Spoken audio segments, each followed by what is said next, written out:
ওয়ালা তুসাইর খাদ্দাকা লিন-নাস, অহংকার করে মানুষের থেকে মুখ ফিরিয়ে নিও না, মুখ ছিটকাবে না। মানুষকে সম্মান করো, মানুষের সাথে মেশো, বি পিপল ওরিয়েন্টেড। আমাদের অনেক ছেলে মেয়েরা মানুষের সাথে মিশতে পারে না, দোষ কার? বাবা মায়ের। শেখায় না?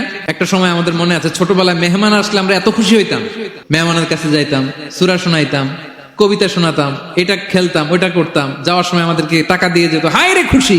এখন দেখবেন টেনে হিসেবে মেহমানের সামনে আনা যায় না। এরকম আছে না নাই?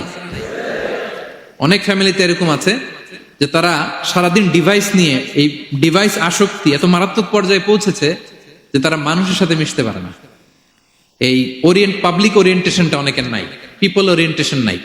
অনেক ছোট বাচ্চা, মেহমান আসছে, তুমি একটু আসো, সালাম দাও, বসো, আসতে চায় না, বসতে চায় না, কারণ ওরা শিখানো হয় না। সারাদিন দিয়ে রাখছে কি হাতে? মোবাইল। এজন্য ছোটবেলা থেকে আমরা যেন সামাজিক বানাই, বাচ্চাকে যেন শেখাই, বাবা মুরব্বীকে দেখলে সালাম দিতে হবে। কি করতে হবে? ওরা শিখাবেন। অনেক সময় ছোট বাচ্চারা না বুঝে দারোয়ানের সাথে খারাপ আচরণ করে, ঘরের কাজের বুয়ার সাথে খারাপ আচরণ করে, ড্রাইভারকে বকা দেয়, আছে না নাই? ওর ভদ্রতা, ডিসেন্ট ম্যানার আপনি শিখান নাই তো, ও শিখবে কোত্থেকে?